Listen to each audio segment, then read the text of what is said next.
Bienvenue dans le tirage du mois de décembre, le dernier mois de l'année. Je suis très heureuse de vous retrouver pour cette capsule énergétique, ce moment de connexion intérieure, de bilan, de réception de messages qui est notre tirage mensuel. Alors, je voudrais commencer cette vidéo par rappeler que ce moment de tirage, peut-être vous regardez aussi d'autres vidéos ailleurs, il ne doit absolument jamais vous empêcher, et même ça devrait être en fait un rappel, de vous écouter vous à l'intérieur, de voir quels sont les messages qui viennent pour vous, de rester maître de votre propre vaisseau intérieur, de ressentir ce qui est juste pour vous et de ne jamais donner aussi la responsabilité ni le pouvoir en quelque sorte à quelqu'un d'autre de vous dire ce qui va se passer, de vous dire ce qui est juste pour vous, etc. Ok, donc ces capsules, j'aime beaucoup les faire et c'est des moments pour moi où on reçoit des messages, où on s'ouvre à certaines perceptions, certaines clés de conscience qu'on veut bien nous transmettre par rapport aux énergies du moment, mais en aucun cas elles ne doivent être le remplacement de votre propre écoute intérieure, au contraire. Et je le rappelle souvent lorsque je vous invite à poser vos propres questions, à recevoir aussi vos propres réponses à travers soit mes mots, soit les cartes, soit également vos ressentis du corps par exemple. Donc ça me paraissait important de le rappeler en ce début de vidéo. J'avais été guidée à vous en parler. Ce mois-ci, alors le mois de décembre, on vient de passer une pleine lune éclipse extrêmement puissante avec les vibrations de la Terre qui montent encore. Ça remue, ça secoue énormément. Ça peut être en positif comme parfois de manière un petit peu plus challengeante, un petit peu plus intense, mais pour autant il y a de ce qu'on me montre.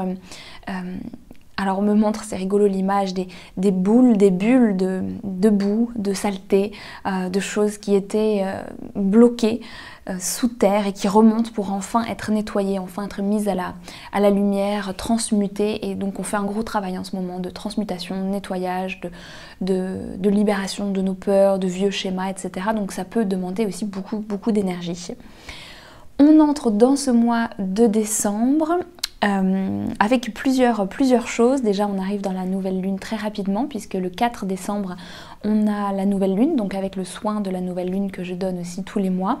Je vous mettrai le lien en dessous si vous voulez vous y inscrire, sinon sur les réseaux sociaux vous trouverez facilement, qui sera sur le thème que j'ai canalisé hier du maître intérieur. C'est une notion que mes guides m'ont communiquée, qui est cette idée qu'à l'intérieur de nous réside un maître, réside un espace de sagesse, un espace de conscience plus élevé, et qu'il est l'heure de réveiller en fait cette énergie, cette sagesse-là, cette part de nous, pour lui redonner aussi une place créatrice, une place de choix, une place de décision par lui-même et aussi d'autonomie, d'indépendance.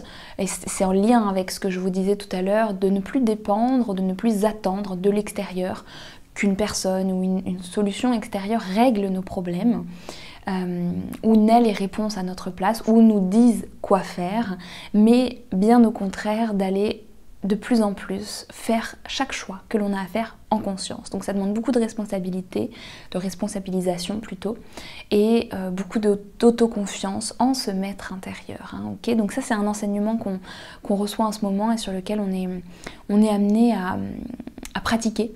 Donc peut-être des possibilités de manipulation, des possibilités des tentations d'aller tout simplement donner une partie de son pouvoir à l'extérieur, ou d'aller demander d'une certaine manière aux autres ou à quelqu'un en particulier ce qui est juste, ce que l'on doit faire, etc.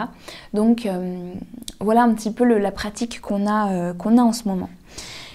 On va donc faire notre tirage du mois après cette petite introduction. Alors ce mois-ci, donc on est vraiment dans cette énergie de pouvoir, de connexion avec son maître intérieur, de mise en lumière aussi de certains schémas, de certaines peurs, de certaines rigidités d'âme, comme on me dit là-haut, souvent, qui ont besoin du coup d'être libérées, d'être déliées. Alors, on va prendre deux oracles. On va prendre The Enchanted Map de Colette Baron-Reid, qui est super. Qui est vraiment sur le chemin de vie, et le second c'est le petit oracle de la mission de vie. Je trouve que les deux se complètent bien pour notre tirage. Alors on va commencer avec la carte de l'oracle The Map. Je suis pas sûre qu'il existe en français, je ne sais pas, à vrai dire. Peut-être. Mais je vous invite, si vous aimez bien l'énergie de cet oracle, à aller voir le travail de Colette Baron-Reid qui est très sympa, qui est très riche. Ok, on a une carte pour le mois de décembre et on va tirer tout de suite une carte pour le mois de décembre. Je vous invite à poser une question si vous en avez envie ou à demander à recevoir la guidance nécessaire pour vous ce mois-ci. Ok, alors la carte que nous avons, c'est la carte de l'encouragement. Une jolie carte avec ces deux girafes et avec l'énergie tout de suite moi, à laquelle je connecte beaucoup en ce moment, qui est l'énergie de la maternelle en fait, de la mère divine, qui là est poétiquement représentée par cette girafe. La carte de l'encouragement, toujours en lien avec ce que je vous disais tout à l'heure, c'est un moment où on est véritablement soutenu, justement, pour entrer dans cette transition dans laquelle on est déjà depuis un moment, mais en fait dans chaque transition il y a différentes phases, hein, il y a différents degrés, différents niveaux, et donc on est dans une phase où on a peut-être un grand moment de vulnérabilité, hein, c'est ce que nous montre aussi ce petit girafon, c'est-à-dire vraiment l'idée de connexion entre notre vulnérabilité d'enfant, notre innocence, notre humilité aussi, c'est le mot qui me vient. C'est le travail, c'est l'intégration que l'on fait en ce moment. On se positionne devant la vie de manière très humble, de manière très innocente. On dépose les armes d'une certaine manière et on accueille ce qui vient. On est prêt à laisser remonter nos peurs, nos anxiétés, nos rigidités, comme je vous disais tout à l'heure. Et pour autant, on est profondément encouragé. S'il y a des changements concrets qui sont en train de se mettre en place dans votre vie ou de nouvelles étapes dans votre vie, voilà, travail, déménagement, relations, j'en sais rien ce que ça peut être, vous saurez pour vous-même. C'est des moments de grande vulnérabilité aussi et qui font ressortir aussi beaucoup de choses. Et cette carte, elle est simplement en train de nous dire que l'énergie féminine, hein, féminin sacré, féminin, la mère divine, en réalité cette figure, on parle souvent dans nos langues, latines, mais pas que, de Dieu comme d'une entité masculine, avec un mot au masculin, mais ne pas oublier que l'énergie universelle créatrice, la source, existe sous la forme de deux polarités, donc l'énergie masculine sacrée et l'énergie féminine sacrée, le Père, le Saint-Père et la Sainte Mère aussi. Alors peut-être essayer enfin, c'est une invitation en tout cas à connecter avec l'énergie, le pan féminin de l'énergie de la source, qui est absolument merveilleux, absolument incroyable, et qui est extrêmement guérisseur. Hein. Cette énergie-là est dotée les deux, hein, d'un amour incroyable, mais c'est une forme d'amour qui vient panser les plaies d'âme, qui vient nourrir, qui vient guérir, qui vient nous cueillir et nous bercer avec une immense douceur, mais également une grande fermeté, hein, bien sûr, dans notre transformation et notre évolution d'âme, profondément. Alors on va voir la deuxième carte qu'il y a avec, et cette carte, c'est tu es une source d'inspiration. On nous dit tu n'as pas idée à quel point tu inspires le monde simplement en étant toi-même. Sois fidèle à tes valeurs et garde foi en tes rêves.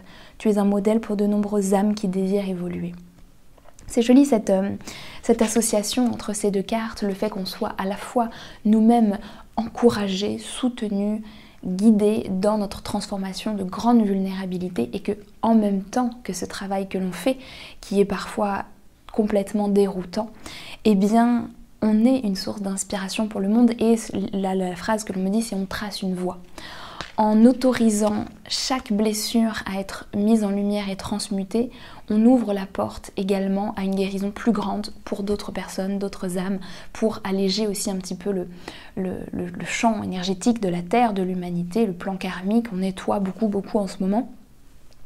Et en fait, ne pas oublier que dans nos propres transformations personnelles, hein, on est toujours une porte ouverte, une porte d'entrée pour d'autres personnes qui peut-être en sont un ou deux pas en arrière sur ce chemin-là de transformation et qui peuvent justement vous voir dans vos processus évolutifs et comprendre qu'eux aussi sont capables de réaliser la même chose. Donc cette capacité à inspirer, c'est aussi là, en tout cas dans ce mois-ci, ce mois de décembre, l'énergie qu'on veut nous communiquer, c'est vraiment cette idée de tracer une voie, d'avoir du courage, encouragement aussi, c'est vraiment cette idée de courage, d'aller trouver la force en nous pour aller semer des graines, ouvrir des portes, montrer la voie, comme je l'ai dit, en toute humilité, extrêmement, extrêmement important. Il y a aucun travail spirituel qui peut se faire sans une grande part d'humilité.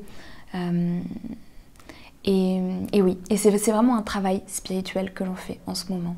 C'est pas forcément léger, mais pour autant c'est extrêmement beau, et extrêmement puissant et transformateur. Voilà pour le tirage du mois de décembre. Je serais curieuse de savoir les cartes que vous avez eues, si vous avez effectué un tirage de votre côté, ou bien de quelle manière est-ce que ça résonne pour vous, quelles ont été les guidances que vous en avez retenues. C'est toujours rigolo de voir comment on résonne avec un tirage les uns les autres. Et puis j'en profite également pour vous dire que ce mois de décembre, j'organise un événement, un atelier qui s'appelle Écrire et éditer, qui va être sur 2 jours en ligne, le 11 et 12 décembre 2021, et qui va avoir pour but d'inspirer, en tout cas de soutenir, d'encourager, de partager énormément d'informations, d'exercices, de pratiques pour toutes les personnes qui souhaitent écrire des livres, qui ont des projets d'édition ou des oracles également, qui ne savent pas par où s'y prendre, que ce soit dans le fait de démarrer ou bien dans le fait d'être édité, dans le fait de dépasser la peur de la page blanche ou bien de se dire mais qui est-ce qu'on est pour écrire, etc. On va énormément travailler, on va parler de beaucoup de choses, ça va être très riche, très beau. Donc si c'est quelque chose qui vous appelle, je vous mettrai également toutes les informations sous cette vidéo. Et j'en profite aussi pour dire que l'événement sera en replay, donc si vous n'êtes pas disponible, vous pouvez toujours le regarder par la suite, c'est pas très grave. Voilà, je vous souhaite un magnifique mois de décembre, le dernier mois de l'année 2021. On va parler bientôt des énergies de 2022, tirage pour l'année 2022 et des enseignements qu'on est en train de vivre en ce moment. En tout cas, je vous envoie plein de courage, un courage de dignité, un courage aussi de foi et plein d'amour surtout parce qu'on en a besoin et je vous dis à très bientôt.